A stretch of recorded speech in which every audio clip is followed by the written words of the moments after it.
the Expanding Your Search and Stopping for Directions podcast with Brent Bailey. And at the tech booth, Jody Cook-Bailey and Luke Cardio. We are growing our circles of connections and knowledge together with encouraging conversations and positive communications.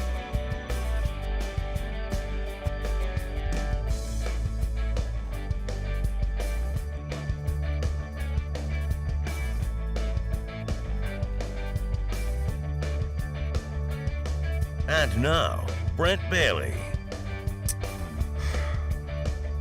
Hello. How's everybody doing today? It is Wednesday, November the 4th. It is the day after the election, but the election isn't over.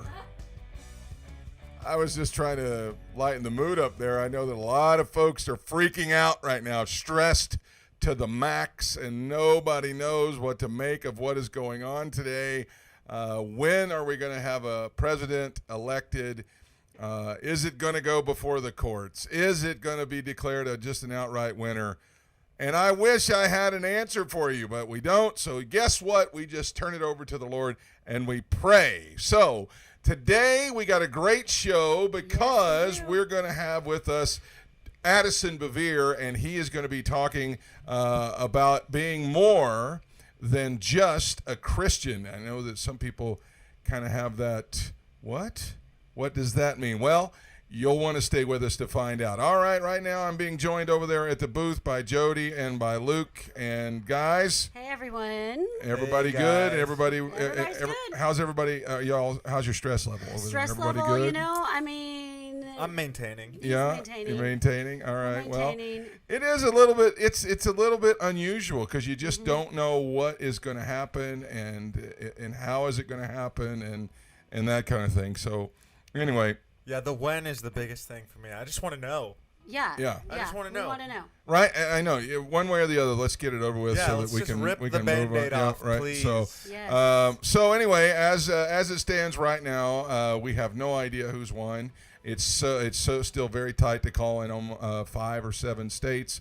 So anything could go whichever direction. So I don't know. Yeah. I don't know. Well, you know what? It's just kind of interesting that today is Stress Awareness Day. Yeah. And so, honestly, I mean, we've been saying, lots of people have been saying, we've been saying, people have been posting things about, just leave it in God's hands. I mean, this election, trust God that he's got a plan and he's going to take care of everyone. But, it is Stress Awareness Day. And there are a lot of people that deal with stress in various ways. And, by reading what we've read about Stress Awareness Day, just take some time, take a break, go for a walk, exercise, meditate, pray, whatever. No. You can see a lot of people sitting around. No, we're not going to do that. We want you to just download the Calm app. Yeah, exactly. Yeah, exactly. Allow yourself to not be overwhelmed by stress from the election or what's going to happen next. I love what Gene Bailey said on Monday's show. He said, we're not going to live in fear and we're not going to live stressed out about it. So anyway. But, we can just, transition into what another national day. And, of course, it's food and it's candy day. Oh. So. This is where everybody gets rid of their. They're stressed by eating candy. Yeah, right. They're going to get rid of their leftover Halloween candy. Leftover. I mean, really. I mean, I've got get rid of the stress, right? Yeah, right. So it's candy day. Yeah. So, you can enjoy. Just take a break. Yeah. Eat candy until you don't know what's going on. I'm giving it up until after Christmas. I'm not going to eat any sugar or candy or anything like that. So not on Christmas. You're not going to eat any sugar. Yeah. No. I mean, we'll see. But I mean, my plan is to get there. To at least get there. No get there, pie, right. no cake, no. He's good. We'll see. We'll see. I've been good. I've been good now for several days. I had no sugar. I've been eating a lot of protein and things like that. So, anyway. So what else is going on today? I mean, that's pretty much it for our day. Then National Day. I will say this day in history, in 1922, the tomb of King Tut was discovered. And you say, why would you bring up something like that? Because if by some rare occurrence that scientists find a tomb or anything like that, let's just leave it in place until 21. Right. Because this is not the year to be doing something again like we that. Don't It's need to just, do that. yeah. It's just, it's so, but it was this day in 1922 that they discovered King Tut's tomb. And I know that I went to, I can't remember if it was my senior trip, but I can't remember if it was New York or if it was in D.C. at the Smithsonian. But actually, we got to see some of King Tut's artifacts and things like that. It was pretty interesting. So. Yeah, let's speed run at least to Christmas. Right. Right, and then just kind of take it easy from there. Yeah. Let's do it. Yeah. So anyway, that was this day. So I know that somebody said they found some kind of some scientists found a sealed up catacomb that had been sealed for 500 or 600 years. This is just not the time. Nope. Yeah, just leave it. Just leave it there. This is just not the time. Reschedule for next year. Yeah. So with that being said, that's what's going on in the country. We got a great interview with Addison Bevere coming up. So let's expand your search.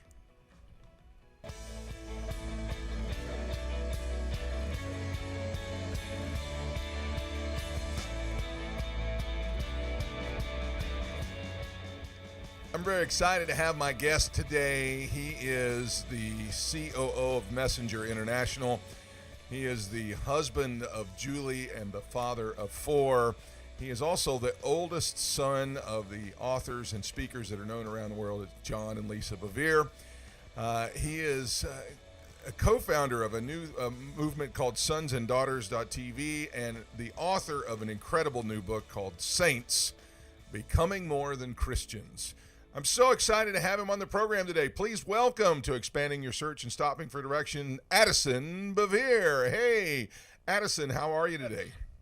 I'm doing well. How are you today? I'm very good, full of energy and ready to rock and roll. Come on. Yeah, right. First of all, last time we saw each other, you just finished speaking at the Increase event. It was 85 degrees. We were standing on a poolside in Maui, and the whole world was falling apart. that was the beginning. That was. So I remember that flight home. Things were weird. Right? Things were weird. People started to lose their minds. Yeah, it's like I needed to pray, but then I didn't really know if I should be praying in panic mode or should I try and really put on a face and be faith-filled. Right. It was such strange times. time, right? Right. Yeah, it was. And I kept thinking, if we get stuck here, there could be worse places to get stuck than Maui. For real. I had the same thought. The only thing that was difficult for me was the fact that my 4 kids weren't there. But I had my wife with me. I was like, listen, if we're going to get quarantined, if we're going to get stuck, because when I landed the next day, it was an overnight flight, the governor shut down our state. Oh my gosh. So it was that's razor thin getting in there, man alive. Yeah. So it was an intense few hours. Yeah, I know that we were so fortunate to be there and be in that cocoon. It kind of sheltered everybody from it, but it was at that moment though when we were standing there, I actually finally got to meet your wife. I know that we had known about her forever, and finally got to meet her. And I just got to say, she kept me on my toes while we were standing there talking. She's witty. She's like you. She is very quick on her feet. And she's got a bit of a sarcastic flair too, so you got to watch out with her. Yeah, I was gonna say I was wondering how that was around your house, if she keeps you and all the kids in line that way. Oh, absolutely. No one crosses Julie without losing something. So how has everything been there in Colorado since COVID hit? I mean, when you got back, how did it go? I think like with most places, it's been a roller coaster. No one really knows what's going on. And so you see the effect of the uncertainty in people's eyes, and all illusions of control, they dissipated, which isn't a bad thing. I think it's moments like this that bring us back to our knees, that ground us in a truth that's greater than this moment. But disorientation is never easy. And we've seen a lot of people disoriented from the top down, and everyone's blaming everyone. And I mean, it's a tough time to be in a position of leadership, because I don't care who you are. I don't care if you're the most powerful, most connected person in our country. You don't have the answers right now. Like no one really knows what's going on. And so I do think it's a season of humbling, and that's hit people in many different ways. Yeah, I don't know that anybody could be prepared for something like this. It just, you kind of want to think that you would be, but there's just no way. How is everybody in the family doing? Okay, have you had anybody in the family get it, or? We're pretty sure that at least 2 of us got it back in February. Okay. You know, and that's a narrative you hear from so many people. Like, I'm pretty sure I had COVID in January or February, but this was legit. We had some family friends, like all of them got rocked. They went to the doctor. The doctor didn't know what it was, just thought it was a weird strand of the flu. And then a couple of my family members came down with it, and it was really bad. And so you know what? Who knows? Hopefully I have the antibodies or whatever I need to not get it. Hey, but we have not had anyone officially diagnosed. No one's been officially diagnosed. Well, if you do, that's like winning the lottery. In some places, they're paying lots of money for people's blood that have it. So, yeah, I know you're strapped, so you know. It's true. Need to get out there. Hey, man. Trying to figure something out in this season. Yeah, right. So, all right, let's jump into some things here. You and your brothers have started something called sonsanddaughters.tv. Yeah. And my wife, too. Oh, yes, your wife, too. That's true. That's true. Listen, I don't want her to come at you, so I know, right? I need that to be clear. Listening in the other room right now. So, yeah, I know that you guys were, it was kind of a family effort to really get something going here. Let's talk about it. What is it? And what do you guys do? Yeah, so Sons and Daughters is essentially a movement to connect a generation with the adventure and the purpose of what it means to follow Jesus in today's world. We feel like in so many ways, this idea of following Jesus has become stale. More and more people are calling it a post-Christian world. They're essentially saying, we tried that whole Christianity thing out. It didn't work. So we're moving on to DIY spirituality, secularism, universalism, whatever it is. And so for us, we want to present a vision of what it means to be the people of God that speaks the language of the younger generations. And so that's what we've done. And so it's essentially a platform for Sons and Daughters Connect all throughout the world. We have ambassadors who are actually starting chapters now, Sons and Daughters chapters. We have chapters, I think, in 40 plus nations now. Wow. So all over the world, these are sons and daughters. They've signed a covenant. They said, listen, I want to be a part of this. I believe that God is inviting us into an adventure that's going to define this moment. And I want to realize my place in that story. And so we have different messaging tools that we use. We get on and do lives with them.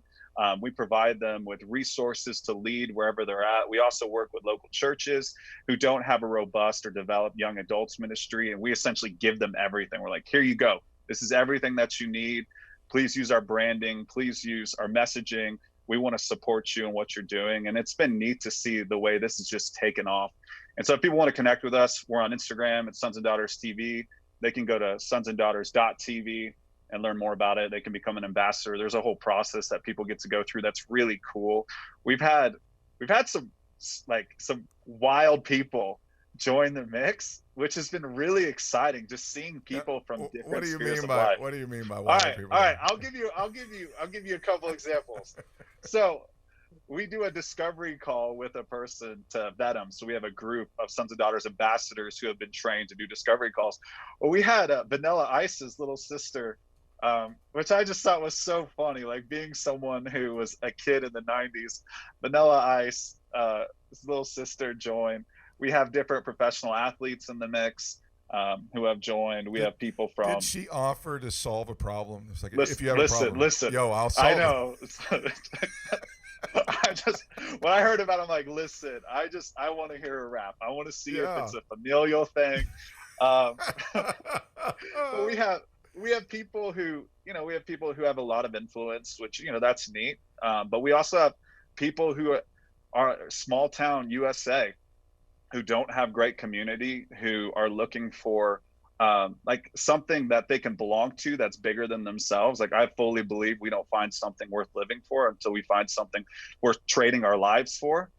And so we're trying to give people a sense of purpose and a sense of identity within community, because we were designed to do this together. And for some people that happens beautifully within a local context. For others, they need to find something that that transcends the smallness of wherever they find themselves. So now, yeah, it's cool.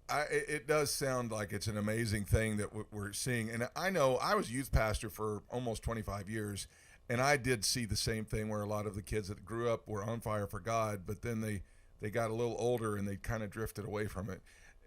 You're kind of in that same boat there, but you drifted, but then you kind of drifted right back. And what do you think happened there? What was it that caused that?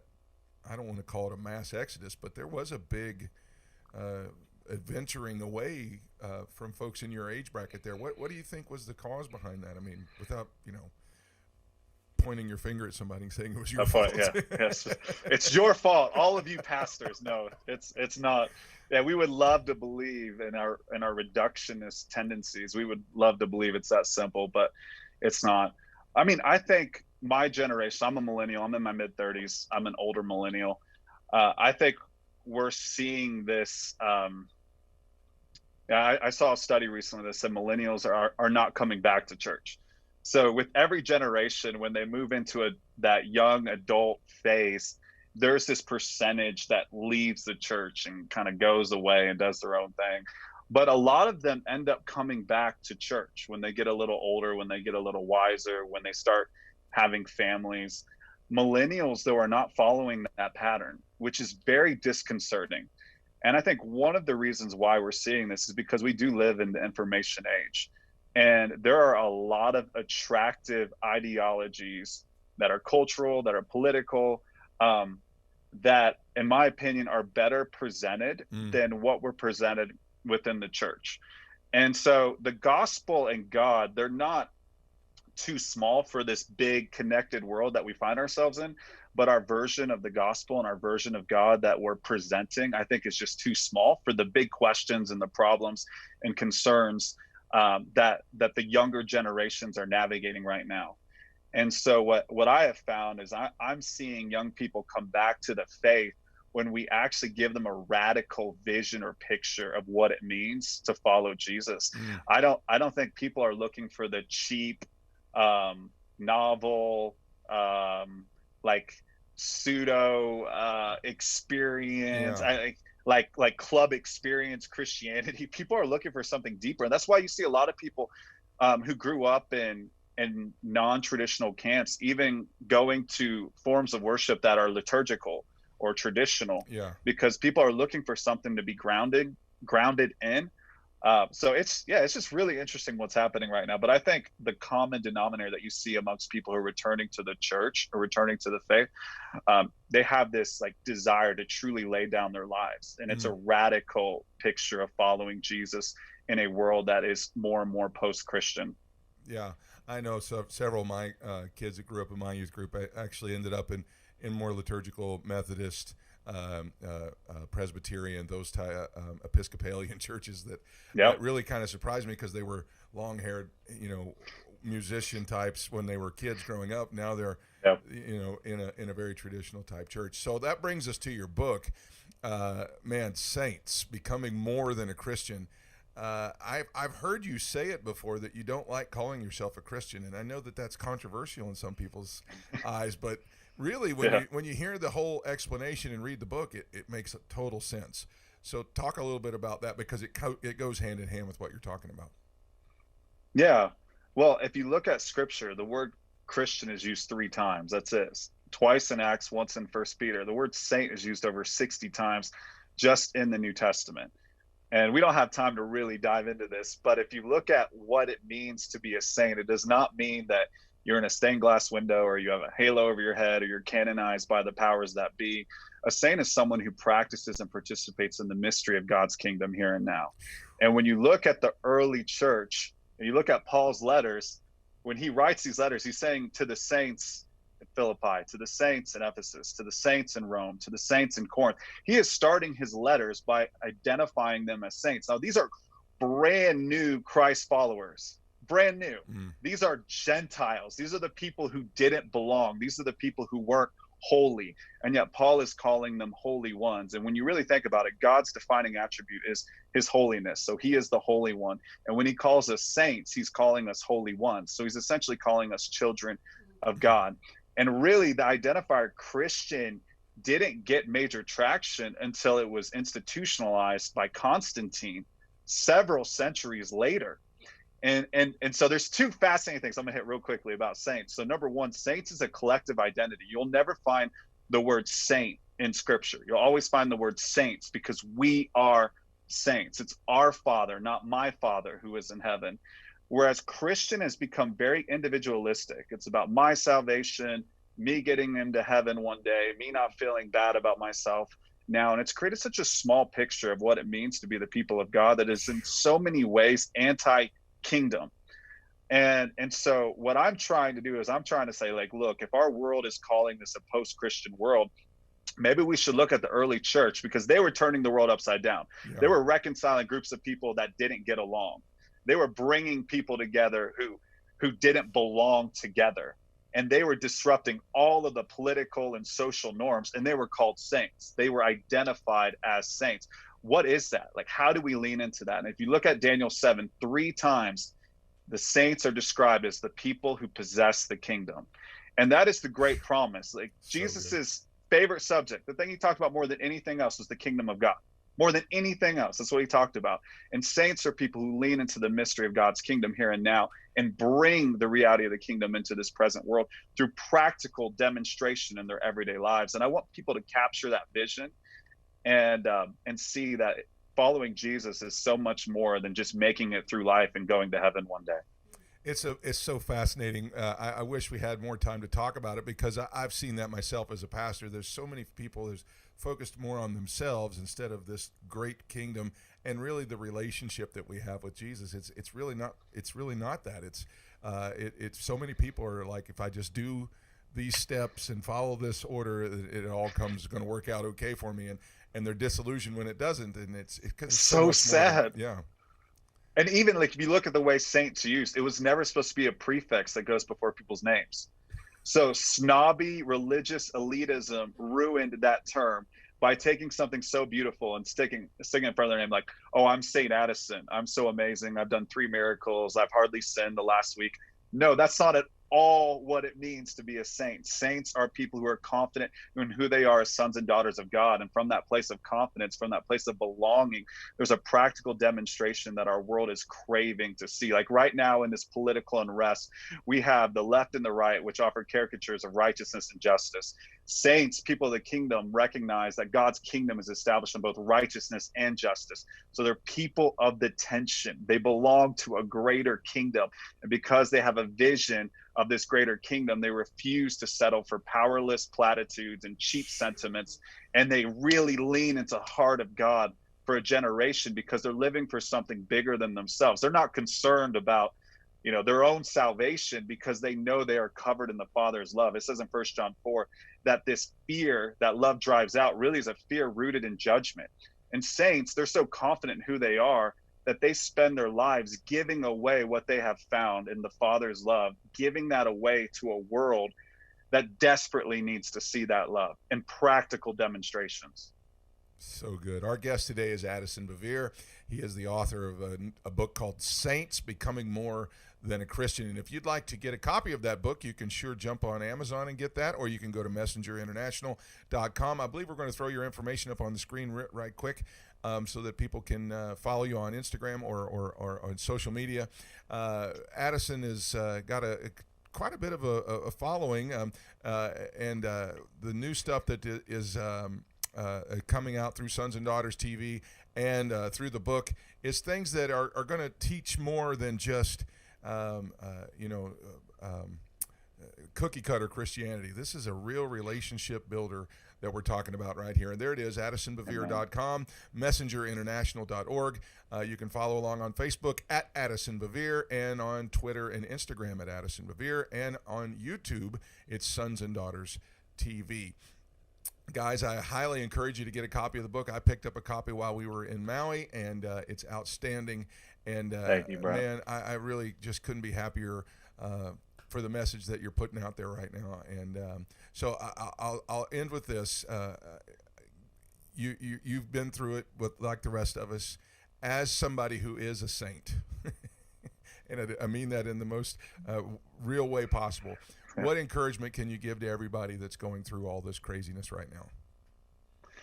Yeah. Well, as I shared earlier, I think this is a season for us. Like, anytime we go through a season of disorientation, it's an invitation to see things new. It's an invitation to see what's around us, the people in our world, the opportunities before us with fresh eyes. And so I would encourage people to lean into the tension of the season, because God is doing a new thing in our world through all of this. And if we lean into the Father's heart, we're going to see our lives and the people around us with fresh eyes. And I just don't think the status quo that we were comfortable with was good enough going into this year. And everyone was talking about 2020, a year of vision. Well, I think what has happened is going to position us for vision going forward.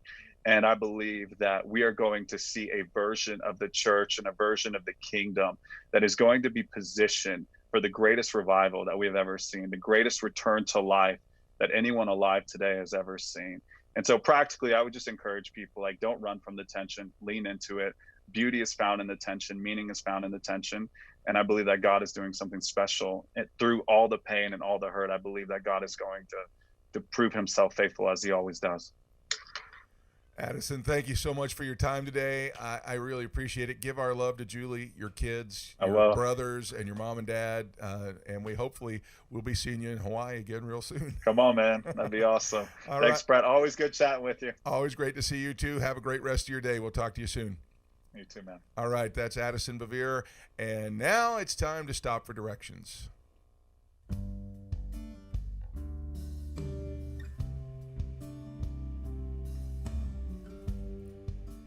You know, as Addison was talking there, I was just reminded, I actually made the statement, there's so many people that I've seen with their life that does their Christianity, their walk with God, their sainthood, like robots. If I can follow these rules, if I can do these steps, everything's going to work out for me. And it has led to so many people being disillusioned and not furthering their relationship with God, because they don't understand that following the rules does not lead to satisfaction in a relationship with Jesus. And that's the thing that I believe that we're really missing. I agreed with what he said, that we can't just blame it on church leaders. In fact, we should be praying for our church leaders that they're able to communicate to us in the strongest way possible of how to develop this relationship with Jesus to be a living, breathing, give and take relationship with God. You know, we can bless God just as much as he blesses us. That means you have to know somebody. That means you have to spend time with somebody. That means that you have to reach out and actually have interaction with somebody. Now, some folks get rattled when you talk like this, because they think, wow, how can I talk to God? Don't I have to go to a priest, or don't I have to go to my pastor, or don't I have to go to my preacher? No, that's why Jesus said that God so loved the world. John chapter 3, verse 16, that whoever would believe in him would have everlasting life. It says whoever shall call on the name of the Lord. Doesn't mean if they go through somebody else. Doesn't mean if they follow a set of rules.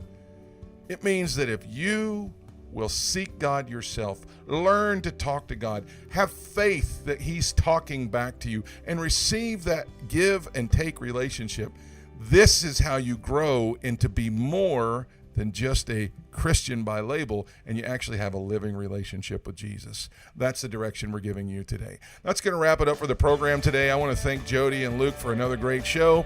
Guys, I want to thank Addison Bevere for coming on. My goodness, if you want to pick up a copy of the book, do it on Amazon or at Messenger International. It's called Saints, Becoming More Than Just a Christian. We hope to see you again next time right here. I hope you found what you were looking for as you took the time today to expand your search and stop for directions. Have a great day, everybody. Thanks for joining us today. Connect with us on @Expanding Your Search on Facebook and Instagram, and @Expanding Search on Twitter. Relive any of our episodes on YouTube. We are available wherever podcasts are found, including Spotify, iHeartRadio, Apple Podcasts, and Google Podcasts. You can also download the Direction Ministries app on iOS, Android, Apple TV, Roku, and Amazon Fire. Take some time today to expand your search and stop for directions.